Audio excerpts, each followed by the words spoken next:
여러분, 지금 우리 계속해서 2000년 전에 고린도 교회의 그런 이제 문제들을 우리 사도 바울께서 아주 강력하게 꾸짖습니다. 어느 정도로? 그거 다 교회에서 쫓아내라, 그거 전부 다. 이 정도입니다. 감히 오늘날 우리가 상상할 수도 없는 일이죠. 아주 호되게 강하게 그 음행하는 자들을 다 지금 쫓아내고 있습니다. 그런데 2000년 전의 일이 아니라 오늘 우리 바울 사도께서 고린도 전서에 하신 그 말씀이 오늘날 저희 시대와 진짜 많이 비슷해요. 예. 그래서 오늘 그 바울께서 제일 처음으로 그들을 첫 번째로 꾸짖는 것이 그런 폐륜적인 음행이었잖아요. 음행. 여러분, 마지막 때에 이 말세 때에 사단이 대표적으로 이런 음행들을 가지고 공격한다는 것은 우리가 이제 너무나도 다 잘 알고 있는 거예요. 그래서 오늘 다시 한 번 더 사도 바울께서 이 음행의 문제를 진짜 강력하게 얘기해요. 음행하는 사람, 동성애하는 사람들, 그런 사람들, 아니면 뭐 도적질하고 남의 물건 빼앗고 속이고 하는 사람들, 하나님의 나라를 유산으로 못 받는다. 회개하지 않으면 구원 못 받는다, 너희들. 이렇게 아주 강하게 얘기하고 있는 거죠. 그리고 오늘 또 한 가지는 2000년 전만 그런 일이 있은 게 아니에요. 제가 여러분 지난날 한 20몇 년을 이 부교육자로 사역을 하면서 교회 내마다, 교회 내에서 성도가 성도를, 성도가 목사를, 장로가 목사를 고소 안 하는 교회 제가 한 번도 못 봤습니다. 다 돈 문제입니다. 99% 거의 다 돈 문제하고 이렇게 여자를 성폭행하는 문제, 성추행하는 이런 문제입니다. 근데 그 중심에 대부분 다 이렇게 목사가 관여해 있고 장로가 관여해 있고 권사가 관여해 있어요. 거의 다 중직자들이에요. 감히 여러분 집사님들은 그런 엄두도 못 내죠. 근데 교회 안에서 이런 문제가 생기면 우리 믿는 사람들도 그 감정에 너무 얽매여 가지고 괘씸해서 그 문제를 세상의 법정으로 가져가서 고발하고 고소를 해버린다는 거예요. 그런데 오늘 그거에 대해서 오늘 우리 바울 사도께서 그렇게 하는 것이 얼마나 잘못되었는지를 지적을 해주는 거예요. 방법이 있습니다. 우리가 여러분 세상의 법을 먼저 첫 번째로 생각하고 세상의 법을 맹신하면 안 돼요. 잘못된 건 없어요. 사도 바울께서도 실제로 로마법에 호소했습니다. 사도 바울께서도 자신이 로마 시민이라는 것을 그 총독들한테 호소해서 벗어나온 적도 있습니다. 그렇지만은 우리 믿는 성도가 우리의 생각 속에 세상의 법이 전부다 라고 생각하는 것은 그건 여러분 신앙인으로서 바르지 못해요. 물론 교회법, 하나님의 법, 사랑의 법은 강력하게 우리를 행정적으로 구속할 수 있는 구속의 능력은 없어요. 그래서 이 세상의 법과 이 사랑의 법, 하나님의 법, 교회의 법이 공존하며 잘 이루어 가야 돼요. 여러분 예를 들어서요, 우리 교회 내에서 만약에 코로나가 발생했어요. 그러면은 이런 문제들 같은 경우에는 강력한 어떤 그런 행정력이 필요합니다. 그래서 교회 리더들이 이런 문제에 대해서 의논하고 그 안을 가지고 세상의 법이라든지 어떤 그런 행정력인 법을 가지고 이 문제들을 해결을 할 수 있는 거예요. 여러분 실제로 교회 내에서도 뭐 폭력이라든지 아니면 뭐 사람을 다치게 하고 사람을 죽이게 하는 그런 큰 강력 사건이 일어납니다. 실제로. 그러면 그런 문제에 대해서 무작정 세상으로 달려가서 고소하고 고발하는 게 아니라 그런 문제에 대해서 그런 부분에서 여러분 유대인들은 굉장히 지혜가 많아요. 랍비들한테 지혜를 구하잖아요. 그 판례법을 모아놓은 게 여러분 그 탈무드 아닙니까? 그렇죠? 그렇게 지혜를 구하고 교회 어른들과 장로님들과 권사님들에게 지혜를 구하고 그 지혜를 가지고 세상의 법과 함께 그 질서를 가지고 가야 된다는 것이 교회를 더 안정적으로 교회가 시험에 휩싸이지 않고 이 분란을 잘 이겨갈 수 있다는 거예요. 여러분, 이런 문제가 생기면요, 사단이 절대 놓치지 않습니다. 그 문제를 통해서 교회를 이렇게 갈기갈기 찢기 때문입니다. 사랑하는 여러분, 교회 소속 문제는 항상 돈의 문제가 걸려 있습니다. 그리고 그 돈의 문제 그 이면에는 욕심이란 게 있습니다. 여러분, 교회 내에서 이렇게 얘기하는 사람도 있어요. 나는 단 1불도 10불도 손해 못 본다. 여러분, 진짜 위험한 사람입니다. 그런 분하고 가까이 하면 안 돼요. 여러분, 우리는요, 교회 내 손해 봐야 돼요. 오늘 바울 사도께서 말씀하시잖아요. 손해 보고 속아주고, 그게 성도예요. 여러분, 여러분, 우리 친형제 친남매 있잖아요. 저도 친형이 있고 친동생이 있고 친누나가 있어요. 어려우면 돈을 빌려줄 수도 있죠. 근데 여러분, 그 돈 안 갚는다고 여러분 우리 친형제 친누나를 법정에다 고소하는 일은 없잖아요. 그거는 세상 사람들도 그렇게 안 해요. 그런데 그런 일을 우리는 그리스도 안에서 예수 그리스도의 핏값으로 사서 한 형제 되었다고 하는데, 우리는 이런 돈의 문제가 생기면 교회에서 막 서로 막 고소해요. 아니, 실제로 지난 사역한 모든 교회에서 다 있었어요. 법정에다가 찾아가서 그냥 고발을 해버립니다. 그렇게 해서는 안 된다는 거예요. 여러분, 그러면 어떤 문제가 생깁니까? 여러분, 이 장로님하고 친한 이쪽에 이 권사님하고 서로 쌍방으로 고소했어요. 그러면 이 장로님의 친척이 있을 거 아닙니까? 교회에. 이 장로님하고 아주 친한 사람들이 있을 거 아니에요. 이 장로님이 가르친 제자들이 있을 거 아니에요. 근데 이 사람들이, 이 권사님들 가만둡니까? 어떻게 고발을 하면서 여기에 친한 모든 사람들이 여기 있는 사람들과 싸웁니다. 사단이 그거를 제일 원해요. 그래서 교회가 엄청 큰 분란에 휩싸이게 되는 겁니다. 손해 봐야 돼요. 교회는 그래야 돼요. 여러분, 우리 미국 이민교회를 대표하는 두 교회가 있어요. 서부에, 동부에. 제가 여러분, 이거는 뭐 지금 너무나도 유명하기 때문에 그렇지만 제가 오늘 우리 유튜브에 나가니까 제가 교회 이름은 얘기 안 할게요. 서부에는 여러분 이 D교회가 있어요. D교회인데 어제 제가 그 기사를 봤어요.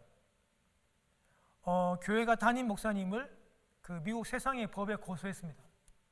교회 내 변호사들이 많아요. 장로님도 변호사고 뭐 집사님도 변호사고.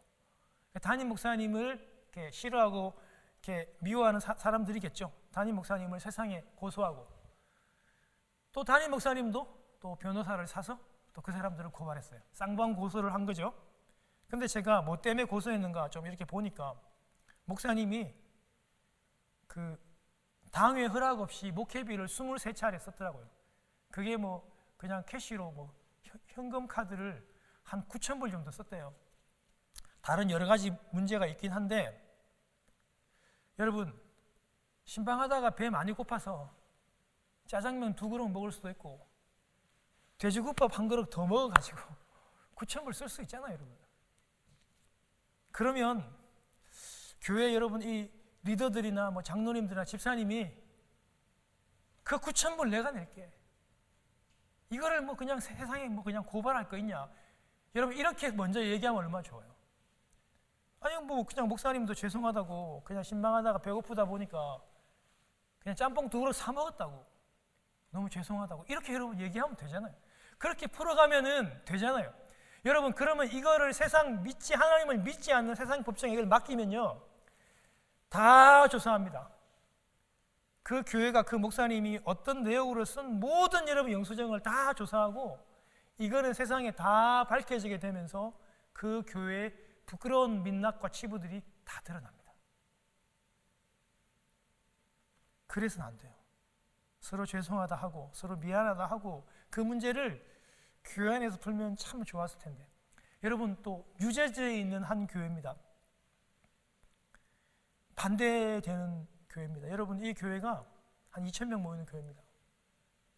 근데 여러분, 그 교단이 동성애를 인정하고 동성 목사님을 인정해서 교인들의 97%가 우리는 이런 교단에 함께 신앙생활할 수 없다고, 이 교단을 나가야 한다고 97%가 찬성을 했습니다.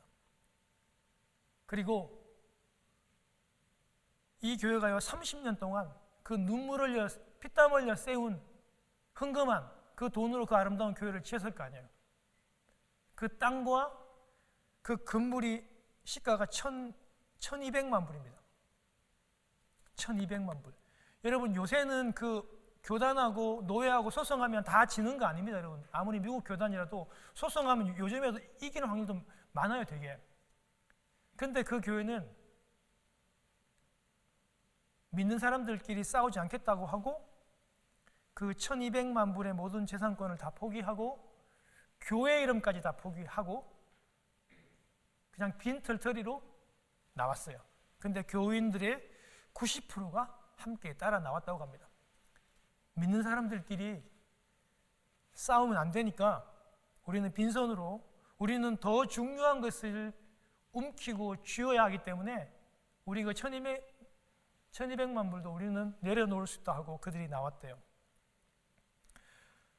사랑하는 여러분,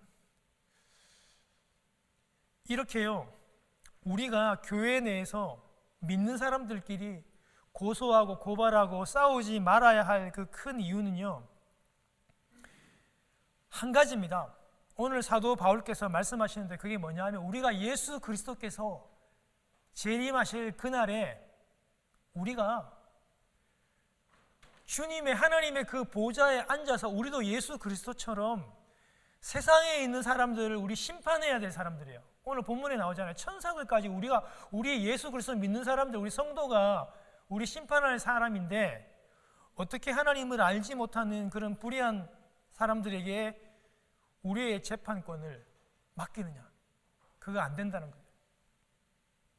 절대 그럴 수 없다라고 그렇게 얘기를 하는 것입니다.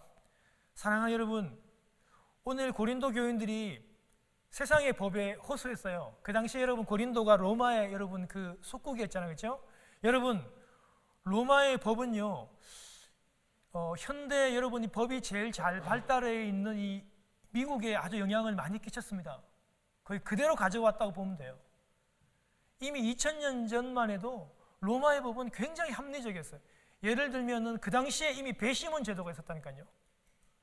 여러분 왕들이 이거 해라 저거 하라 하면 다 끝인 그런 시대에도 이미 벌써 배심원 제도까지 로마의 법은 가질 만큼 굉장히 합리적이고 굉장히 좀 공평한 그런 법을 가지고 있었어요. 그런데 이제 로마의 법을 이 고린도 사람들이 가지고 왔겠죠, 그렇죠? 그런데 그 개인적으로 소송하는 이런 민사법에 대해서는 여러 가지 공무원들이 부당거래와 뇌물과 부패가 굉장히 많았다고 합니다. 그런데요, 그들이 이런 고린도에서 배심원 제도를 하는데 보통 작은 어떤 그런 이제 소송이 걸리면 배심원들이 한 40명 정도로 출발한대요. 그런데 조금 더 큰 사건을 맡으면 배심원들이 201명으로 확 늘어납니다. 그런데 이 사건이 좀 더 커져요. 그러면 1000명, 심지어 한 6000명까지 배심원들이 그렇게 많아진대요. 그렇게 많아지게 하는 이유는 그들이 배심원이 되면서 이 법을 살펴보고 서로 토론하면서 좋은 그 법에 대한 교육의 기회를 갖기 위해서 그런 많은 배심원들을 갖고 시작을 한대요. 여러분, 그런데 중요한 거는요, 6000명이 되는 그 많은 배심원들이 교회 내부에 있는 이런 아주 부끄러운 부분들을 송사를 하게 된다면 이 6000명이나 되는 사람들이 그 하나부터 시작해서 100까지 모든 이 교회의 부끄러운 치부와 민낯을 다 보고 이 세상으로 소문들을 다 낸다는 거예요. 이게 너무 창피하고 너무 부끄럽고 하나님의 영광을 가리우고 심지어 교회 안에서 신앙생활을 하는 사람들, 교회 밖에서 예수를 믿으려고 하는 사람들에게도 큰 영향을 미쳐서 예수를 믿지 못하게 만들고 복음을 막는 그런 어처구니 없는 일을 하게 되었기 때문에 그 일을 해서는 안 된다고 그렇게 얘기했던 겁니다. 그러면서 바울이 다시 한 번 더 언급하는 게 뭐냐면 그 우리 믿는 사람들의 성도의 여러분 지위와 그 존재 때문입니다. 사랑하는 여러분,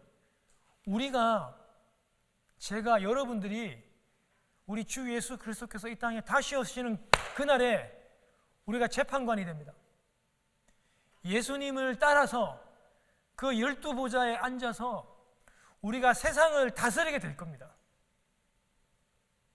우리를 생각하면 믿겨지지 않지만 주님이 그렇게 말씀했어요.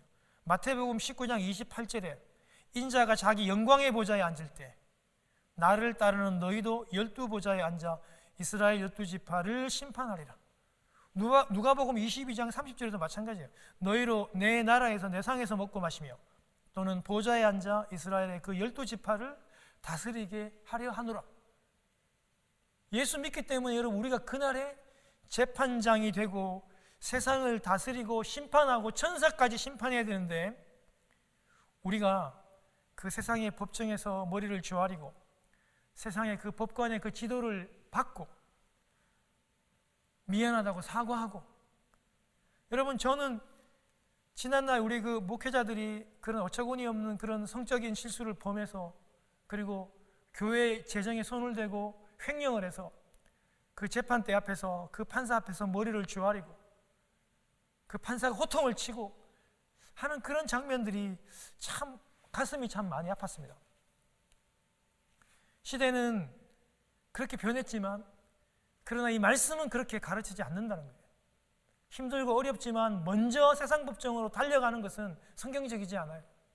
교회 내에서 충분히 우리 장로님과 우리 지도자들과 어른들과 토의하고 맞춰가야 한다는 것들을 여러분 꼭 기억해야 돼요. 여러분 교회 안에도요, 교회의 법과 질서와 지혜가 있음을 기억해야 합니다. 하나님의 사랑의 법이 있습니다.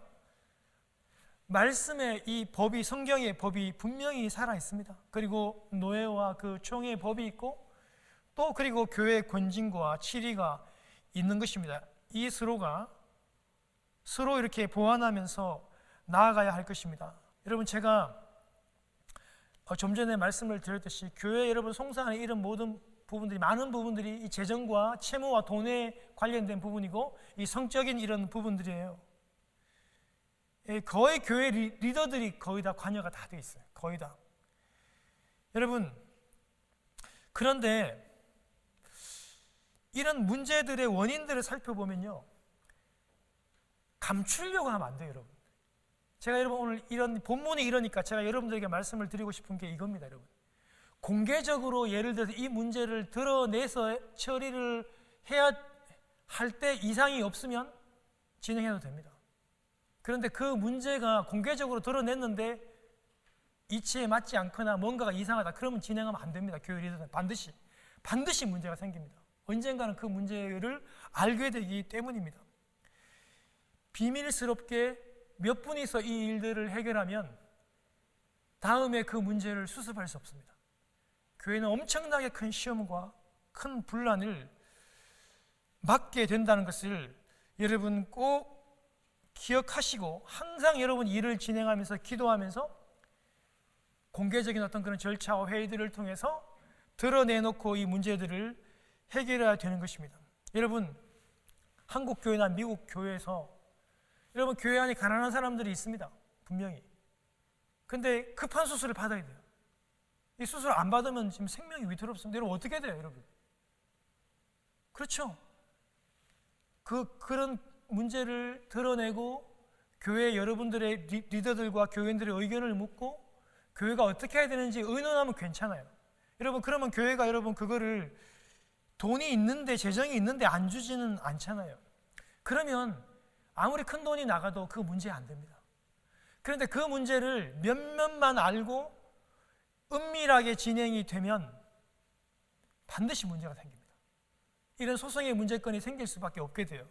여러분 예전에 여러분 제가 있는 실화입니다. 제가 사역할 때 교회에 좀 힘 있는 장로님이 사업하시다 보니까 이 돈을 여러분이 융통하시다 못해가지고 교회에 여러분 그 재정에서 그거를 이렇게 빌려서 가져가게 됐습니다.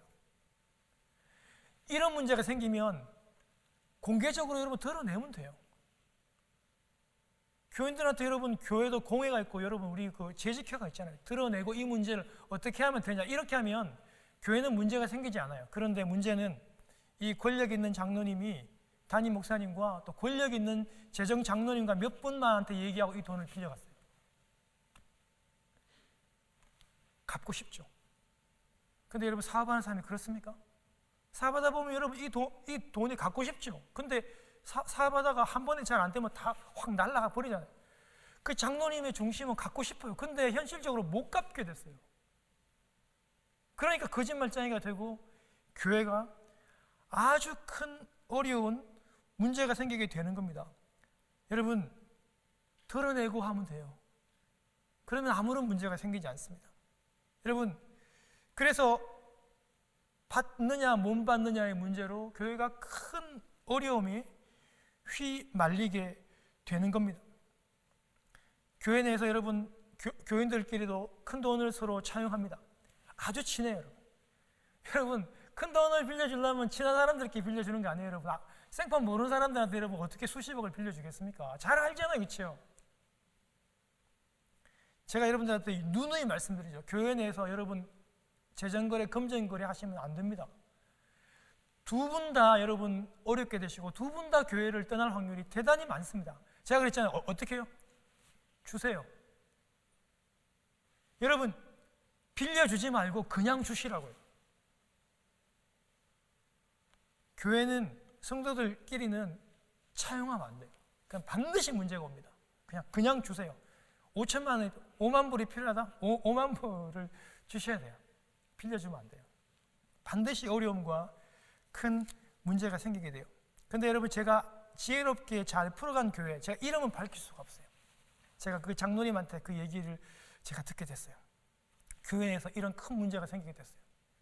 한쪽에는 집사님이 한쪽에 집사님에게 아주 큰 돈을 빌리게 됐어요. 빌린 돈을 갚고 싶지만 어떻게 하다 보니까 이 돈을 써버려서 갚지 못하게 돼가지고 고소하는 일이 생기게 됐어요. 그런데요, 그 교회는요, 교회 장로님들, 어른들이 당사자들을 다 불러 모았어요. 그 식구들까지 다 불러 모아서 어떻게 했느냐? 교회 어른들이요, 그 장로님들 어른들이 자신의 사비를 틀어서 그 빌려간 돈을 다 갚을 수는 없죠. 큰 돈이니까. 그렇지만 어느 정도의 그 돈을 이 어른들이, 리더들이 돈을 모아서 그 돈을 마련하고 그 돈이 떼인 사람에게 가서 그 돈을 주고, 그리고 빌려간 사람들한테는 성실하게 작지만 꼭 갚겠노라고 하는 그런 약속을 받고 그 두 사람을 이렇게 화해시키고 고소를 취하하는 그런 아름다운 제가 이야기를 들은 적이 있어요. 여러분 지혜롭잖아요. 세상 법정으로 안 가도 충분히 교회에서 풀 수 있습니다. 여러분 세상 법정에 가서 그 사람을 가두고 감옥에 집어넣는다고 여러분 문제가 해결되는 거 아니에요. 그렇게 성경적인 방법으로 충분히 이런 문제들을 풀어 나갈 수 있음을 여러분 꼭 기억하셔야 돼요. 제가 여러분 그 교회에 제가 이름을 제가 댈 수는 없지만요, 교회 내에서요 장로님께서 그 두 집 살림을 차리신 거예요. 근데 그 권사님이 너무 억울하고 괘씸해서 그 당시만 해도 여러분 그 법적으로 그걸 고소할 수 있잖아요. 간통죄로 고소할 수 있잖아요. 그 장로님을, 그 상대방을 이제 고소하려고 하는 그런 상황들에게서 문제가 커지게 됐어요. 그런데요, 이렇게 큰 문제라도 그 교회 어른들과 리더들이 당사자들을 다 불러서 감정적으로 하는 게 아니라 이 말씀에 빗대어서 우리 장로님께서 지금 그런 그 7개를, 그런 간음죄를 범했음을 가르쳐주고 지적해주고 교회의 법에 의해서 그 장로님을 7일을 한 거예요. 합의를 보게 하고, 또 그리고 1년 동안의 그 수찬 정지죠.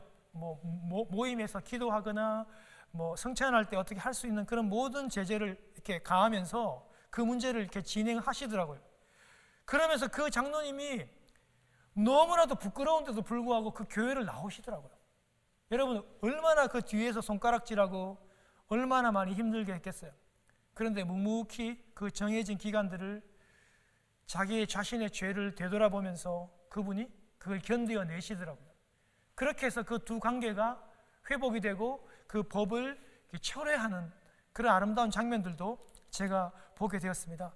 여러분 이 교회 안에서 형제 자매라고 하는 말은요, 헬라어로 보면 한 분 어머님 자궁에서 나온 사람이라는 그런 뜻입니다. 교회 안에서 예수 그리스도의 피값으로 사신 그 형제를 세상의 법에 먼저 고소할 수 없습니다, 여러분. 예수 그리스도의 피값으로 사신받은 그 지체를 육신의 피를 나눈 형제보다도 훨씬 더 존귀하다는 사실들을 여러분 꼭 기억하시면서 우리는 교회 안에 있는 이 아름다운 법, 그런 리더들, 그런 회의들에 호소하면서 절대 같이 가야 한다는 것을 여러분 꼭 기억해 주셨으면 참 좋겠습니다. 사랑하는 여러분, 우리 성도님들 간에 문제가 생기는 거는요, 손해 보셔야 돼요. 합당하게 희생을 치러야지 그 관계가 회복될 수 있음을 여러분 꼭 기억하시기를 바랍니다. 여러분, 제가요 이 설교를 준비하면서 우리 교인들 가운데 그런 분도 계셨어요. 우리 집사님 내외신데요, 집을 렌트해서 사시는데 여러분 그 집에 막 창문을 여러분 밤마다 여러분 이 나쁜 아이들이 와서 막 새총을 쏘고 돌을 던져가지고 도저히 무서워서 그 집에 살 수가 없는 거야. 여러분 진짜 한번 생각해 보세요. 너무너무나 공포스럽죠. 미국에 다 총을 가지고 있잖아요. 그래서 그 집사님 내외가 그 집에 너무 무서워 살 수가 없어가지고 그 집을 비워놓고 다른 곳에서 피해가지고 몇 개월을 살았어요. 그 집에 못 살았으니까 여러분 거기 렌트를 안 내도 되고 집 주인은 그 파손된 걸 고쳐줘야 되고 CC카메라 달아줘야 되고 그 사람들이 와서 그렇게 못하도록 막아줘야 되잖아요. 그 렌트도 받으면 안 되죠. 여러분 이런 거는 법적으로 여러분 호소하면 100% 이깁니다. 100%. 그런데 그 집사님이 저에게 그 문제를 풀어가시면서 하시는 말씀이, 그 집주인이 여러분 교인이더라고요. 목사님, 교인끼리 어떻게 고소합니까? 교인끼리. 저희들이 그냥 손해보고 나와요. 이렇게 하면서 그동안 안 살았던 모든 그 렌트비를 다 주시고 그렇게 억울하게 나오시더라고요. 여러분 그게 성도입니다. 그렇게 손해 볼 수밖에 없는 사실이죠. 사랑하는 성도 여러분, 기억하십시오. 왜 손해 봐야 되느냐? 예수님이 그랬습니다. 우리 예수님이요. 여러분 예수님이 죄가 있어서 여러분 이 땅에 오신 거 아니잖아요. 죄 없으신 우리 예수 그리스도께서 이 땅에 오셔가지고 십자가를 지는 그는 모든 과정이 다 불법입니다. 다 불법이에요. 주님은요 억울하게 불법, 무법, 억울함들을 다 참으시면서까지 저와 여러분들을 살리시기를 원했어요. 여러분 예수님이요, 여러분 이 척 스밀러라고 하는 여러분 분이 24시간 나눠보는 성경에 의하면 예수님이 그 13가지 정도의 그 불법과 억울함 당한 것들을 적어 놓으셨더라고요. 여러분 판결 받기 전에 죄수를 이렇게 막 포박하고 묶는 것은 당시에 불법이었대요. 재판을 포함한 어떤 공적인 업무가요 밤에 새벽에 진행될 수 없어요. 여러분 예수님이 불법으로 그 새벽 밤을 새워서 예수님을 이쪽 저쪽으로 보내면서 여러분 심판하면서 사형 언도를 내렸잖아요. 그 다 불법입니다. 산헤드린 공회도 그렇게 하면 안 돼요. 여러분 새벽에 모이면 안 돼요. 정식으로 해가 있을 때 해야 된다고. 다 불법입니다. 그리고요 예수님 자신이 가진 그 증거로 예수님은 유죄 판결 받았잖아요. 여러분 이거는 죄가 성립될 수가 없어요. 자신이 가진 여러분 증거는 죄가 될 수가 없어요. 그리고 2-3명의 정인을 반드시 뽑아야 된다. 그거 안 했습니다. 다 불법이에요. 6월절 축제의 법정을 여는 일이 다 불법입니다. 근데 다 그렇게 했죠. 재판을 하는 중에 사람을 때리거나 사람을 치거나 침을 뱉으면 안 돼요. 여러분 법정에서 그렇게 하면 안 되잖아요. 근데 우리 예수님은 심판 받으면서 주먹으로 맞기도 하고 침뱉음 맞기도 하고 뺨도 맞았어요. 여러분 대제사장의 뜰에서 사형 판결을 내릴 수 없었습니다. 산헤드린 공회가 열리는 성전에서. 이것 말고도 13가지가 더 있더라고요. 우리 예수님은 이 땅에 오셔가지고 저와 여러분들을 살리려고 이런 불법들을 다 감당하셨어요. 다 감내하셨어요. 이 억울함들을 다 참으셨어요. 왜 그럴까요? 저와 여러분 살리려고, 우리가 구원 주시려고. 그래서 여러분, 교회에서 당하는 억울한 모든 일들은 우리가 참으시고 이해하시고 나아가야 한다는 사실입니다. 여러분, 이제 설교를 정리하면서 제가 여러분 두 번째, 여러분들에게 다시 한 번 더 앞에서 강조한 것들을 도전 드리기를 원합니다. 그러므로 사도 바울께서 다시 한 번 더 음행과 음란에 대한 이야기들을 다시 한 번 더 강조해서 하십니다. 오늘 여러분, 우리 바울 사도께서 오늘 여러분 9절 이하에 보면 하나님의 나라를 유산으로 받을 수 없는 사람들을 다시 한 번 더 강조합니다. 음행하는 사람들, 동성연애하는 사람들. 그 당시에 여러분, 이렇게 여성 노릇하는 사람, 이게 여러분 그 남자가 여자 행세 이렇게 분장해서 하는, 쉽게 말하면 남자 창기입니다. 그냥 남창입니다. 그 다음에 간음하는 거, 우상 숭배하는 사람들, 하나님의 나라를 유업으로 잊지 못합니다. 반드시 회개하셔야 됩니다. 그리고 덧붙여서 여러분 잘 들으십시오. 도적질하는 사람, 물건을 훔쳤으면 회개해야 됩니다. 그리고 탐욕을 부리는 사람 마찬가지입니다. 여러분 잘 보십시오. 많은 사람들, 우리 성도님들이, 교인들이 이렇게 얘기합니다. 성경에 어디 술 먹지 말라고 기록이 되어 있냐, 이렇게 하면서 여러분 술을 가까이 하시는 분이 계시는데요.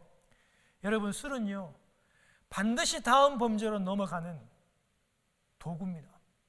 술에 취하지 않고 여러분 음행을 한다, 자기 아내가 있고 자기 부인이 있고 자기 남편이 있는데 술 취하지 않고 하는 사람들은 없어요. 술은 반드시 죄악의 도구입니다. 그래서 오늘 여러분 딱 기록이 되어 있어요. 술 취하는 자가 하나님의 나라를 유혹을 받지 못합니다. 여러분, 술을 먹지 말라고 기록이 되어 있지 않지만 술에 취해서는 안 됩니다. 술에 취하는 사람은 하나님의 나라를 유혹으로 받지 못합니다. 모욕을 하는 자, 속을 빼앗는 자가 그렇습니다. 우리가 이런 죄를 지었다면 회개해야죠. 엎드리시고 우리가 하나님의 유업을 정말 이어갈 수 있는 저희들이 되었으면 좋겠습니다. 여러분, 12절에 보면요, 모든 것이 다 가합니다. 그러니까 이 말이 뭐냐면 모든 것을 다 할 수 있다는 말이에요. 그런데 모든 것을 다 할 수 있다고 해서 다 유익한 것은 아니라고 얘기해요. 여러분, 이게 그 당시에 음란한 사람들이 자기를 합리화하려고 했던 말들이에요. 어떻게 얘기했냐면요, 음식은 배를 위해서, 여러분 배입니다. 이거 똥배 같은 거예요. 음식은 배를 위해서 있고 또 배는 음식을 위해서 있다고 하면서 마음대로 먹고 배가 터지도록 먹어도 아무 상관없다라고 얘기하면서 그들이 얘기해요. 몸은 음란을 위해서 있고 음란은 몸을 위해서 있기 때문에 자신의 육체를 마음대로 사용해도 좋다라고 그들이 그렇게 합리화했던 겁니다. 마음대로 이 썩어질 육체는, 없어질 육체는 마음대로 창기들과 함께 놀아도 아무런 문제가 없다는 거예요. 여러분, 고린도 사회가 다 그렇게 했으니까요. 심지어 그런 성전에 있는 여러분 성전에 있는 성창 공창들과 함께 성적인 관계를 가지는 게 예배였으니까요. 여러분, 얼마나 좋아요, 얼마나. 예수 안 믿는 사람들이 볼 때는 다 그렇게, 남자들이 다 그렇게 하니까. 근데 그렇게 해서는 안 된다는 겁니다. 그런 사람들이 예전에 그런 습관들을 가지고 교회 안에 들어온 거예요. 근데 그런 습관들을 자꾸 또 기억해서 그쪽으로 돌아가니까 지금 바울이 안타까워서 지금 얘기를 하고 있는 겁니다. 그런데 여러분, 이렇게 하는 이유는 제가 여러분 지난 시간에 말씀을 드렸죠. 헬라 철학의 여러분 이원론 사상 때문입니다. 영혼만 깨끗하고 영혼만 선하고 좋은 것이고 우리의 육체는 너무나 더럽고 추한 것이니까 마음대로 행해도 된다고 하는 그런 생각들 때문에 그런데 오늘 13절에 우리 주님께서는 이렇게 말씀합니다. 몸은 음란을 위해서 있지 않고 오직 주를 위해서 있으며. 여러분, 우리 몸이요 마음대로 음란하게 살고 마음대로 창기들과 함께 놀으라고 있는 게 아니라 주님을 위해서 있으며 우리 주님도 몸을 위해서 계신다라고 말씀합니다. 여러분 잘 보세요. 여러분 잘 들어보세요. 예수님이 우리를 구원하기 이 땅에 오셨어요. 뭐 구차하게 자꾸 시험 받으려고 그런 육체를 가지고 와요. 불편하게. 예수님 우리가 똑같은 육체를 가졌거든요. 예수님들은 배고팠어요. 여러분, 졸음도 왔고. 그런 불편한 육체를 왜 가지고 오시냐고요. 영혼만 가지고 오시면 되지. 얼마나 좋아요. 깔끔하고. 그럼에도 불구하고 우리 예수님께서요, 육신을 입고 이 땅에 오셨어요. 여러분. 그리고요, 주님이 여러분 부활하실 때 영혼만 부활했어요? 무덤에 계시는 그 예수님의 육체는 계시고 영혼만 부활해도 아니에요. 여러분, 예수님은 영혼도 부활하시고 예수님의 그 육체도 부활했습니다. 예수 그리스도께서 영과 육체가 부활하시기에 우리도 장차 예수 그리스도의 그 부활의 첫 열매가 될 때 우리도 마찬가지예요. 우리도 영혼도 부활하지만 우리의 육체도, 우리의 육신도 부활합니다. 여러분, 우리가요 이런 육체를 가지고 있을 때 예수 그리스도 믿은 것만 여러분 허용돼요. 우리의 이 육신이 쇠하고 죽고 끝나고 난 다음에 예수를 영원으로 아무리 믿는, 그럼 그건 하나님 인정 안 해요. 여러분, 우리 육체가 지금 함께 있는 이 육체를 가지고는 이때 선행하고 예배하고 하는 이런 모든 행동 자체가 그때만 인정이 돼요. 여러분, 육체가 하찮다고 마음대로 써야 된다고 하는 건 여러분 너무나 잘못된 생각이에요. 우리 육체는 오직 예수님을 위해서 계시고 주도 몸을 위해서 계신다고 말씀하고 계십니다. 그리고 여러분 15절에 보세요. 우리의 육체가 그리스도의 지체입니다. 우리의 육체가 예수님의 몸입니다. 그런데 그런 예수 그리스도의 그 몸을 가지고 그 창녀의 지체를 만들 수 있겠냐? 여러분, 이 참 성은 참 신비로워요. 여러분, 참 신비해요. 성적인 여러분 이런 여러분 관계를 나누면 둘이 하나가 돼요. 여러분, 제 말이 아니라 하나님께서 그렇게 만들어 놓으셨어요. 그래서 여러분, 단 하나의 이런 성적인 관계의 대상은 이 세상에 단 한 사람입니다. 정상적으로 합법적으로 하나님께서 부부로 세우신 그 한 사람만 그런 관계를 가질 수 있어요. 오늘 분명히 여러분 본문 가운데 얘기하잖아요. 창녀들과 함께 육체적인 그런 관계를 합친다. 그러면 창녀 하나가 됩니다. 여러분, 모르겠습니다. 이거는 신비이고 이건 하나님께서 그렇게 만들어 놓으신 거예요. 그런데 세상은 얘기합니다. 목사님, 무슨 그런 세상에 뒤처지는 그런 얘기를 하십니까? 무슨 그런 천연 기념물 같은 소리를 하시냐고. 지금 때가 어느 때인데 이거 즐기는 거지. 아닙니다, 여러분. 그래서 여러분, 우리는 이런 육체적인 순결을 지켜야만 하고, 하나님께서 정상적인 아름다운 부부에게 허락하신 이런 성적인 관계는 축복이며, 그런 관계를 통해서 생명이 태어나게 하는 놀라운 일과 놀라운 신비와 축복들을 그 안에 부어주신 거예요. 여러분, 하나님께서 아담과 하와를 창조하시고 결혼하여 부부가 되게 하시고 가정을 이루게 하시고 교회의 근본을 이루게 하셨습니다. 이런 합법적이고 아름다운 여러분 이런 관계와 이런 부부 안에 그 성의 선물, 성적인 관계의 선물들을 그 안에 주셨다고 하는 사실들을 여러분 잊으셔서는 안 됩니다. 여러분, 그리고 여러분, 우리의 이 몸은요, 그리고 그리스도의 지체이기도 하지만 우리의 이 몸은 성령 하나님을 담고 있는 성전이며 그릇입니다. 그래서 우리는 음란한 죄, 이런 것들을 할 수 없는, 창기들과 함께 우리의 몸을 합칠 수 없는 것입니다. 여러분, 오늘날 세상은요, 이 음행을 아주 아름답게 포장해서 얘기합니다. 불륜과 동성애를 아주 미화해요. 소수에 있는 사람들이 고통받고 있다고 얘기하면서 허용하도록 합니다. 시대가 많이 변했다고 합니다. 순결을 가르치기보다는 우리 애들한테 피임을 가르치는 시대가 왔습니다. 무슨 구스키 시대 같은 소리를 하냐고, 목사님. 여러분, 그러나 이것을 조장하는 그 근본의 세력은 사탄입니다. 이런 여러분 성적인 생각들을 계속하게 함으로, 음란하게 함으로 우리의 모든 이 가정의 관계들을 파괴하고 교회를 파괴하고 하나님과의 관계들을 계속 멀어지게 하고 있다는 사실들을 여러분 꼭 기억하시고 오늘 이 고린도전서를 다시 보시기를 바랍니다. 사랑하는 여러분, 사도 바울께서 음행의 문제를 가장 먼저 다루셨습니다. 우리 그렇게 지켜야 됩니다.